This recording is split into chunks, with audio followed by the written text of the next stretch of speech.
بلوچستان میں امن و امان کی بگڑتی ہوئی صورتحال ریاست کے لیے ایک مستقل درد سر بن چکی ہے، لیکن اس مسئلے کی بنیادی وجہ بھی بظاہر ریاست ہی دکھائی دیتی ہے۔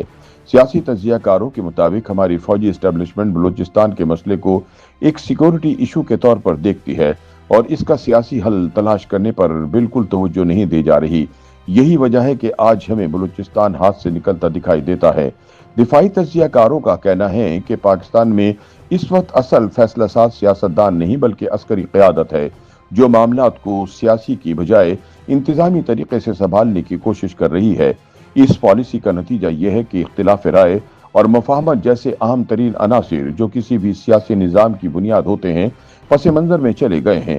اس کا سب سے زیادہ نقصان بلوچستان کو ہو رہا ہے، جہاں مسئلے کی نوعیت جتنی پیچیدہ ہے، اس کے حل کے راستے بظاہر اتنے ہی زیادہ محدود کیے جا رہے ہیں۔ دفاعی تجزیہ کاروں کا کہنا ہے کہ فوجی قیادت کی بلوچستان کے حوالے سے موجودہ پالیسی سے ریاستی کنٹرول تو مضبوط ہو سکتا ہے، لیکن پائیدار امن اور سیاسی استحکام لانا مزید مشکل ہوتا جا رہا ہے۔ دراصل یہ ریاستی سوچ حالیہ دنوں قومی اسمبلی اور سینٹ میں بلوچستان پر ہونے والی بحث میں بھی واضح طور پر نظر آئی۔ دونوں ایوانوں میں ہونے والی کارروائی کے دوران دہشت گردی کے خلاف ایک غیر معمولی اتفاق رائے کے باوجود یہ بحث گہرے سیاسی تجزیہ اور خود احتسابی سے خالی رہی۔ پارلیمانی کارروائی سے یہ تاثر ابھرا کہ بلوچستان جیسے پیچیدہ مسئلے کو بھی ایک محدود سیکورٹی فریم کے اندر رکھ کر دیکھا جا رہا ہے۔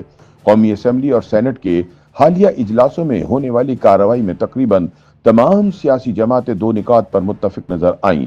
ایک یہ کہ بلوچ عوام کی شکایت کو دور کیا جانا چاہیے اور دوسرا یہ کہ دہشت گردی کا مقابلہ صرف مذمتی بیانات سے ممکن نہیں۔ تاہم ان نکات پر اتفاق کے باوجود کوئی جماعت اس بات کی وضاحت نہ کر سکی کہ بلوچ عوام کی شکایت دراصل کیا ہے اور ان کے حل کے لیے کون سی ٹھوس سیاسی، آئینی یا انتظامی اقدامات ناگزیر ہیں۔ اسی طرح تشدد کے خاتمے کے لیے طاقت کے استعمال پر زور دیا گیا، مگر یہ سوال پس پش ڈال دیا گیا کہ تشدد کو جنم دینے والے سیاسی اور سماجی عوامل سے کیسے نپٹا جائے گا۔ پارلیمانی بحث کے دوران بعض اراکین پارلیمان نے اس حقیقت کی نشاندہی کی کہ بلوچستان میں دہائیوں سے سیاسی حقوق، معاشی مواقع اور نوجوانوں کی شمولیت کو نظر انداز کیا جاتا رہا ہے۔ ان کے مطابق یہی خلا مختلف مسلح گروہوں اور بیرونی عناصر کے لیے جگہ بناتا رہا ہے۔ بحث کے اختتام پر قومی اسمبلی اور سینٹ دونوں نے چند متفقہ قراردادیں منظور کیں، جن میں دہشت گرد حملوں کی شدید مذمت کی گئی، سیکورٹی فورسز کی خدمات کو سراہا گیا اور زیرو ٹالرنس جیسی بہتر انٹیلیجنس کوارڈینیشن اور سرحدی سیکورٹی کو مضبوط بنانے پر زور دیا گیا۔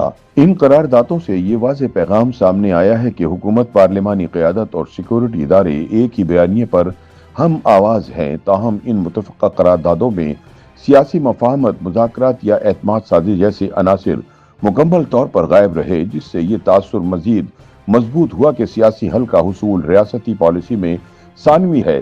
اگرچہ مجموعی بیانیہ سیکورٹی پر مبنی رہا، لیکن چند محدود آوازیں سیاسی راستے کے حق میں بھی سنائی دیں۔ قومی اسمبلی میں اپوزیشن لیڈر محمود خانہ چکزئی اور سینٹ میں جان محمد بلیدی نے زور دیا کہ بلوچستان کے دیرینہ مسائل طاقت کے استعمال کی بجائے سیاسی مکالمے اور مفاہمت سے حل کیے جا سکتے ہیں۔ تاہم ایوان کی مجموعی فضا میں یہ آوازیں دب کر رہ گئیں۔ سیاسی تجزیہ کاروں کا کہنا ہے کہ بلوچستان اور خیبر پختونخوا کی قوم پرست جماعتیں، جن میں بلوچستان نیشنل پارٹی اور پختونخوا ملی عوامی پارٹی شامل ہیں، طویل عرصے سے سیاسی حل اور مفاہمت کی وکالت کرتی آ رہی ہیں۔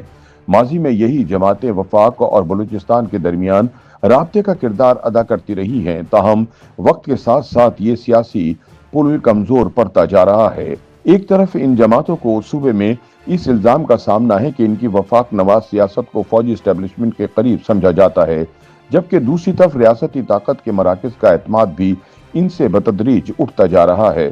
اس خلا کا فائدہ سخت گیر سوچ اور مزاحمتی بیانیاں اٹھا رہا ہے۔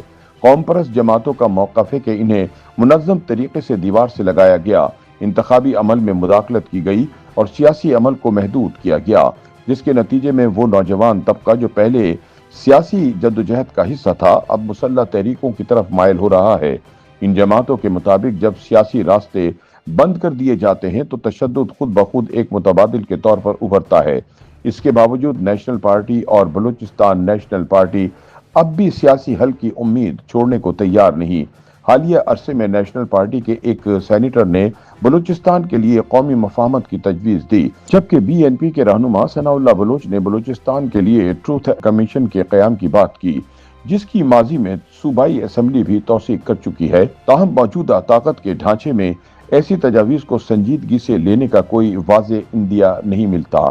دفاعی اور سیاسی تجزیہ کاروں کے مطابق عسکری قیادت کی سوچ یہ ہے کہ نرم رویہ ریاستی ریٹ کو کمزور کر سکتا ہے، اس لیے بلوچستان میں سخت اور کنٹرول پر مبنی حکمت عملی کو ترجیح دی جا رہی ہے۔ اس پالیسی کے نتیجے میں وقتی طور پر ریاستی کنٹرول ضرور مضبوط ہوا ہے، صوبائی حکومت میں شامل جماعت اقتدار کا حصہ ہیں، بیوروکریسی اور مالیاتی نظام پر گرفت مضبوط ہوئی ہے اور سیکورٹی اداروں کا کردار مزید وسعت اختیار کر گیا ہے۔ تاہم اسی عمل کے سب سے بڑے فائدے اٹھانے والوں میں وہ مسلح عناصر بھی شامل ہیں جو سیاسی خلا سے فائدہ اٹھا کر اپنی سرگرمیوں کو وسعت دے رہے ہیں۔ سیاسی مبصرین کے مطابق جب سیاست کو پیچھے دھکیل دیا جائے اور ان تمام مسائل کو طاقت کے ذریعے حل کرنے کی کوشش کی جائے تو پائیدار امن کا خواب مزید دور ہو جاتا ہے۔ مبصرین کے خیال میں بلوچستان کی صورتحال اس بات کی عکاسی کرتی ہے کہ محض سیکورٹی پر مبنی پالیسی کسی پیچیدہ سیاسی مسئلے کا دیر پا حل فراہم نہیں کر سکی۔ ریاست نے بلوچستان کے مسئلے کو ایک سیاسی مسئلہ تسلیم نہ کیا اور شمولیت، مفاہمت اور اعتماد سازی کو مرکزی حیثیت نہ دی تو مضبوط ریاستی کنٹرول کے باوجود امن اور سیاسی استحکام بدستور ایک مشکل اور غیر یقینی ہدف بنے رہیں گے۔